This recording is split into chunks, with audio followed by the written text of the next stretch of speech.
Where in the world is Anna Navarro? I got push alerts. Pandemonium ran wild because not only were you not on the podcast Thursday, which people have attributed to being Anna Navarro Day, but on Friday when you weren't here, people went crazy. But first off, welcome Anna Navarro to the Behind the Table podcast. Thank you. It's nice to be missed. Cha-cha.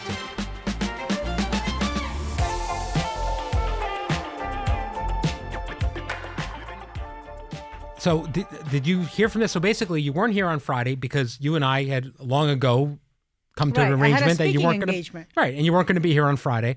And then when the show started and you didn't walk out, Joy, for whatever reason, said, "We don't know where Anna Navarro is." Actually, Joy probably didn't know because she didn't ask me. I just said, "Hey, Anna's not here. You should mention it." Even if I had told her, she would have forgotten, by Friday. Yes. So, I start reading all of these headlines, and people are sending me DMs, like texting me, "Are you okay? Are you okay? Are you okay?" And mind you, I hadn't looked at my phone for a long time because my speaking engagement was in Naples. And I drove, and it's like a 2-hour drive. Naples, Florida, not Italy. Right. It was like a 2-hour drive, which I actually really enjoyed because I love the idea of putting on music and just kind of disconnecting for a little bit. I love the idea of you disconnecting too, by the way. Going through the Everglades where there isn't a damn thing to see other than grass. And so when I finally make it across, I think it's I-75. I don't know what it is, but it's something. It's a long stretch of road, and I've got all and I turn on the phone. It's like beep beep beep beep beep beep beep, and it's all these people asking me if I'm okay. And I said, "What in the hell did Joy say?" It's not just you. Every time somebody is off this show, people jump to the absolute like conspiracy theory worst stuff. They've been thrown away. They've been fired. It's I don't understand it. People sometimes need a day off. They have other arrangements. They get sick. I don't know what else to do about it, but here we are.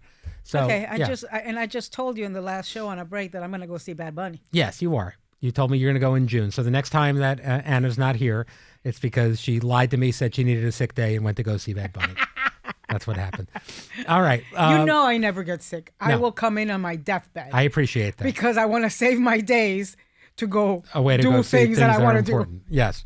All right, let's talk about your weekend because you had a big one. First off, you went to see the Mexican pop rock band Maná? Maná from Heaven? What are we talking about? Maná. Maná is this great rock band, like a Latin rock band.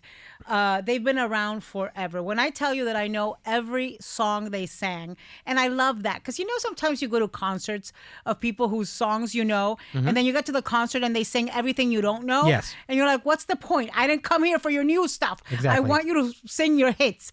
So I love it when you go see an artist and they sing their hits. And it's this thing I was so enraptured by it because there's something about rockers, rock and roll guys, who just refuse to age. They don't care. They act exactly the same at 70 than they did at 17. You look at Mick Jagger doing concerts all over the world in his 80s. Yep. You look at, Springsteen also doing concerts all over the world. And these guys were fantastic. And it was just really, it felt so good. They were in Miami, and it felt so good to be in community. Their fans are all Latino, Latin America. So they sell out stadiums all over the world, all over Latin America and in the United States. I will tell you, I was worried for a little bit there because they were very strong opponents of Donald Trump. They endorsed Kamala Harris. They did an event with Kamala in Las Vegas. In fact, they had for one of their big songs, one of their top hits, they had a collab with Nicky Jam. Nicky Jam is the Latin artist, the guy who Donald Trump thought was a girl. Oh, Nicky, okay. Where are you? Get her over here. I remember? forgot that happened. And yes. he endorsed Yes. Donald Trump. Yes. And Maná had a collab with him on this big song. Mm-hmm. And when he did that, they wiped it out of every platform, and they basically put out a statement saying, we do not do collaborations with racists, period, with people who support racists. Turns out that weeks after that, is when Donald Trump did the rally in Madison Square Garden, where they had the Puerto Rican joke, that comic who made that stupid right. Puerto Rican joke calling Puerto Rico a floating island of trash. And Nicky Jam then withdrew his endorsement and says he has learned his lesson and he's stepping away from politics. A little bit of what we're seeing right now with that artist from TLC. So Maná speaks about Latino excellence. They encourage people to vote for people who will do good for our community. They are proud of their heritage and their identity. They're obviously influenced by rock and roll, right? And people, you go there and you see like all of these Mexicans and all of these Latins doing like that thing that people used to do, do at the Ozzy Osbourne concerts. And one of the things he said was, the lead singer, his name is Fer, said, you know what? Screw crossover. Our songs are in Spanish, and we're going to continue singing in Spanish. But listen, I say this all the time. At a time when the Latino community has felt so much sadness and heartbreak, and we've seen the attacks and the persecution of immigrants and anybody who looks brown, to be able to gather and sing and dance and feel joy, that kind of balance is increasingly important for me. But when I tell you, for a while there, there were all of these cops around and security, and they were armed to the teeth. There was a lot going on in Miami this weekend. There was a ultra music festival, and Trump was in town, so there were all of these road closures. It was a disaster. And I kept seeing these cops, and I kept thinking, is this a place where petty president is going to send ICE, knowing that this band, Maná, endorsed Kamala and has basically called him out for his abuses of power and stood up for the Latino community? So I was like looking around the entire time, asking myself that question. First time I ever go to a concert in my 54 years of life that I have had that thought. Happily, that did not happen. All right, I have a couple of things here. First off, I agree with your concert strategy about playing the hits, because I have a rule. I will not go to a concert unless there are 5 songs I know and I'm excited to hear. Well, how do you know that those songs are going to get played at the concert? You don't, but the artist has to have 5 songs where I'm like, okay, this is great. Otherwise, it's too much. You can't sit through a 3-hour concert to hear one song you like as the encore. Right. That's me. Number 2, this is a complete digression, but more comments about your Starbucks order than anything else you would imagine on the YouTube. Can we tell people what you're drinking, because I'm tired of reading about it? It's black. It's a venti black iced tea, unsweetened with extra ice. All right. And then I stick a Truvia in it. People are very concerned about what you're drinking. So there we go. Yeah. You see it too, right? I mean, yes, yeah. I'm sorry. It's not a Long Island iced tea. It's not rum and Coke. It's a black iced tea. I've told you before. I only like coffee in my house or in Miami made by Cubans with foam, con espumita. I refuse to drink coffee anywhere outside of the 305. I understand. All right. So the this concert of Maná was in downtown Miami, and it let out at the same time as the Ultra Music Festival. Do you know what this is? I don't. Okay, it's Brian, it's insane. It's like, I don't know if it's tens of thousands or hundreds of thousands, but it is a sea of very young people, and I think it's DJs and what's that kind of music called? EDM? S&M? Yeah. Electronic EDM. dance music. Yes, all of that stuff, and they're just like jamming, and it's in downtown Miami on the streets. It's insane. So it's crazy because now you've got all of the folks that are coming out of the Casella Center in downtown who look like me, all dressed up, and the menopause crowd who was there for the menopause, bougie Latino crowd who was there for Maná, and then you've got the electronic music sea of youth all walking down the streets at the same time. I felt very old. Well, the other thing that happened this week, to be clear, you said S&M was your guess for the, which makes sense given the skirt you're wearing, because you've been it's like whipping cattle people. tails. Yeah, you've been whipping people with your skirt backstage. We got to talk to HR later. The other big thing this weekend was the No Kings Yes. demonstration in Miami. I saw that you were there with Congressman Jamie Raskin. What was it like? This is not the first one you've been to. Does it feel different? Does it feel like it's bigger, or does it feel like the sentiment's changed? They are getting bigger. And people are just so fed up with what's going on in this country. But I have gone to every No Kings, the big parades that there are, the when there's big days that is all over the country. And I think that at a time when a lot of us, like Whoopi says every day, a lot of us feel alone, and we wonder, am I the only one having these feelings? To be able to go to a protest. First of all, let's just begin with that we are allowed, it is our right in this country to protest, a right that we refuse to lose.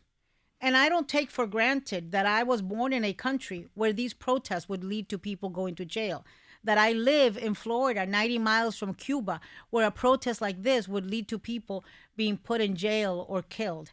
And so that we have the right to protest, that we fearlessly exercise that right, that we are in community, that we are with people who are willing to be out there. Some of us in the heat, like in a place like Miami, some people in the cold in some of the northern states, with patriotism and joy and just this commitment to defend American values and what this country stands for and fight for it. It always inspires me when I see children there, and it inspires me even more when I see older people there. A lot of people who are elderly, who are, I see people there with walkers, and they're showing up with gray hair and holding up signs. And these are people who have been fighting for generations, who were protesting in the 60s, who were protesting in the 70s against Vietnam, they've never gotten tired of protesting. I find that so inspiring. And so I was one of the speakers, and when I was up on stage and I was looking around the crowd, it just fills my tank. It fills my tank. At times I feel depleted, and I feel under so much pressure, and I feel such sadness, particularly with everything that's been going on the immigration front. And then I look and I see Black people and white people and Latinos and young people and old people and Christians. And I mean, it's just wonderful to see the fabric that is America together, standing up for the values that are America. I loved it. That's great. The other thing you've had a firsthand look at has been the TSA problems in this country. Workers have been required to work without pay for the past 45 days due to an ongoing fight in Congress. Trump directed the DHS to pay them starting today or tomorrow. I believe I've read that they're getting paychecks today now. Why do you think it took so long for him to do that? Did we know he could do that? Did he know he could do that? I think he thought this was going to be a drag on Democrats. I think he thought that people were going to blame Democrats and that he was going to benefit politically from it. If Donald Trump is finally signing an executive order to get these folks paid, believe me, it's because it has become a political liability for the Republican Party. And I think Americans aren't stupid. Americans know that Republicans are in charge of the White House, the House, and the Senate. They can control what comes up for a vote. They can control everything. And so that's the thing. If you own all the institutions, basically, if you're controlling every institution, you own the problems. You own the losses and the problems. And Americans, here we are on Friday, celebrating that the Senate had passed a unanimous bill authorizing the funding of TSA. Unanimous. You know how difficult it is to pass something by unanimous consent in the Senate? That means every Democrat and every Republican That's right. voted for this thing. And then they send it over to the Republican House, and the Speaker won't even put it up for a vote, won't even take it up for a vote. And then everybody leaves for 2 weeks on spring break.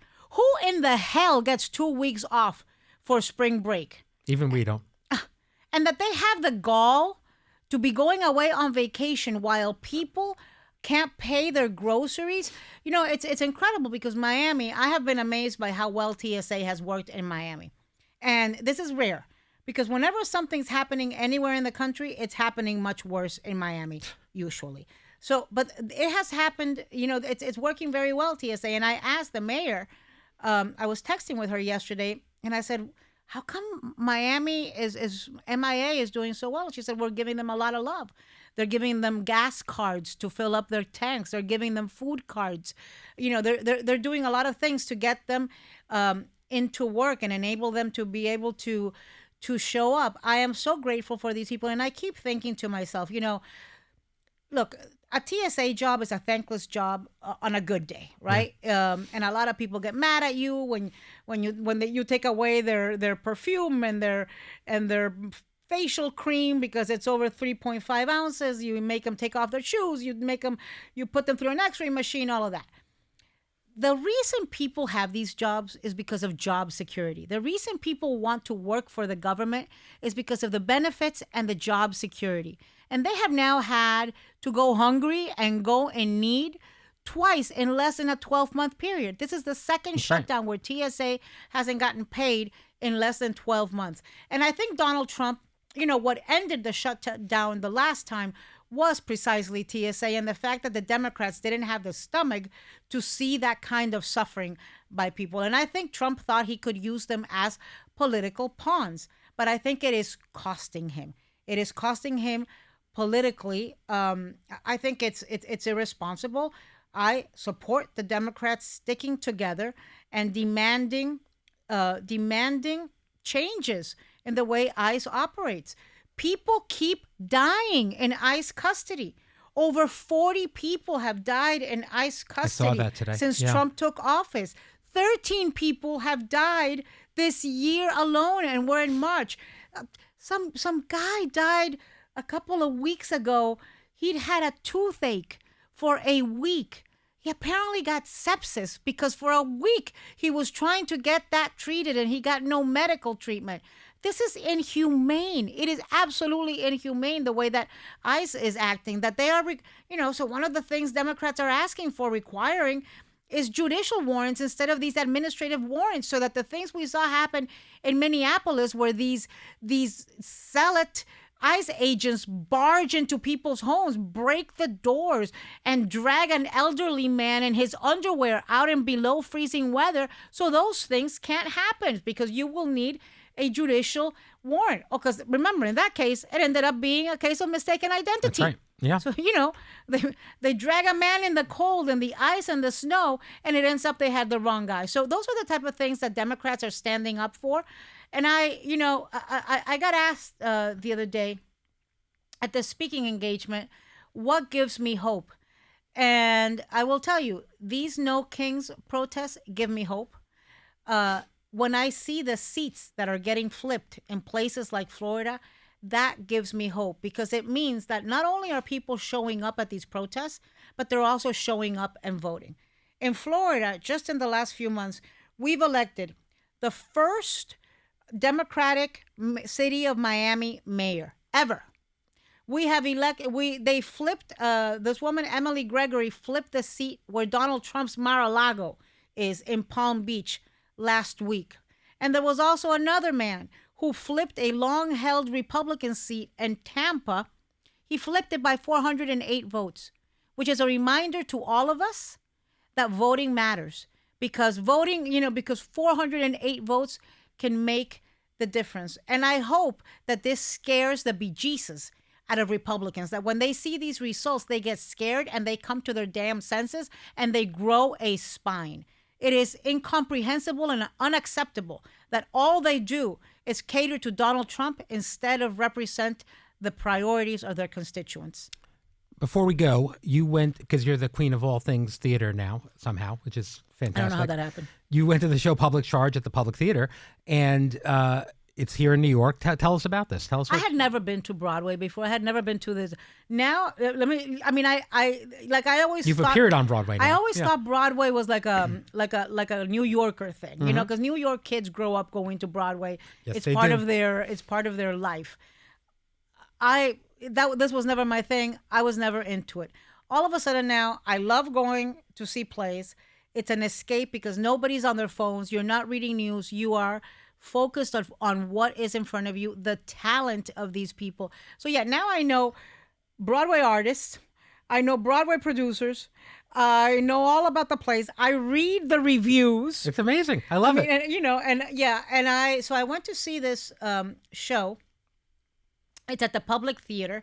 And the Public Theater, explain to people what the Public Theater in New York is, because I didn't know. It's where Hamilton started, actually. Right. It's where a lot of shows kind of come for the first time. Yeah, so it's kind of like an incubator of things that if they make it there, then go on to Broadway. But it's an incubator for plays and shows. And so my friend Julissa... It's a very prestigious thing to, when something like Hamilton comes out, to be one of the people, I saw it at the Public. Oh. It's a very New York thing to be able to say. That I didn't know. Yes. I like it because a restaurant I like is right across the street, Indochine. There we go. But so this show was written by my friend Julissa Reynoso. Julissa is this extraordinary Dominican American woman. She came here when she was like 8 years old, like I did. Julissa's, mom was manual labor. Was a worker. I think she might have been a housekeeper or working in that when she was here trying to make ends meet. Julissa is brilliant, ended up going to Harvard, is a lawyer, was very successful, worked in the Hillary campaign in 2016, and then went and worked for Hillary Clinton in the State Department. She was the Deputy Assistant Secretary for Central America and Cuba. So she wrote this play. It's called Public Charge. And then and then she became ambassador to Uruguay. Wow. Then Trump won in 2016. Was it 2016? Mm-hmm. Trump won, and then she worked in the Biden administration. She was Jill Biden's chief of staff for a while, and then she was ambassador to Spain. I loved it when she was ambassador to Spain. That's a nice residence. In the middle of Spain with a pool and 11 bedrooms. Oh, that's a nice one. We live very different lives, Anna Navarro, but continue. Anyways, so she writes this play. She's done everything. And she writes this play, and it's about, I thought it was about her life. And it is. There's, her life is, of course, part of it. But it's actually about negotiations with Cuba. The Obama administration's negotiations and change of policy towards Cuba, and the Alan Gross case. Do you remember that? That was that Jewish man who was taken prisoner in Cuba by the Cuban government. Yes, now I do. He was in Cuba delivering shortwave radio to the Jewish community in Cuba, and was in jail, rotting in jail in Cuba for years and years and years. And as part of the negotiations that happened, he was eventually released.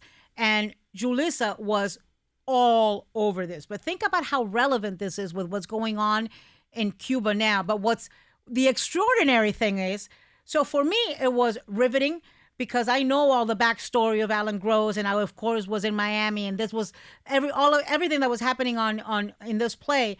I remember, when it happened.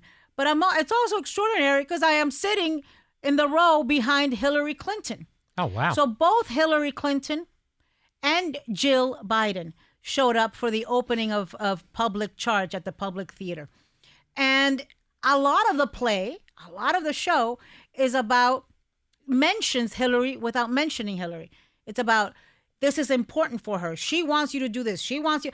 And Hillary, and you can see. So I'm like watching Hillary's face the entire time because you can see the wheels turning in her brain. She is remembering these things, and she's laughing at some of the people that worked for her are portrayed and are, in a funny way. And she's remembering these events that happened. And, Jill Biden was there with her daughter and her granddaughter, showed up to support Julissa. So that was really nice to see. Jill told me that her book is coming out in June. I told her, I took the liberty of inviting her on the show for us. Mm-hmm. I'll take Hillary too. It was nice to see them. It was really nice to see them. It was nice to see them show up and support Julissa. It was incredible to see Julissa Reynoso, this little Dominican American refugee girl, have her show. She's been working on it for a while on Broadway. Yeah. So I had a great weekend. I went to my friend's Broadway premiere. I went to the Maná concert. I went to a No Kings protest, and then I crashed my neighbor's barbecue and ate and drank. Yeah, my neighbor, I'm driving into my house and I see my neighbor. He bought this contraption. It's called a Santa Maria. It's like what they use in Argentina to grill meat. But I mean, you could grill a dinosaur on this thing. There's hooks, there's this, there's that, there's different levels. So this wafting of barbecue has been in the air since I got up in the morning to walk Chacha. So when I came back from the No Kings protest, starving, I just went over there and opened the door and said, "Hi, neighbor." Nobody crashes anything like Ana Navarro, by the way. There's never been a party or an invitation that you can't just find your way into. It's very impressive. I had never, I didn't know his name. Now I know his name, and it was great. And I loved it because I can go eat and get drunk, and then all I have to do is famous? roll I feel myself. like you're gonna say the name, and it's gonna be like Tom Brady or something. No, all I gotta do is roll myself to my house. This is the best thing ever. Thank you for joining me today, Anna. You have your podcast coming out today too, right?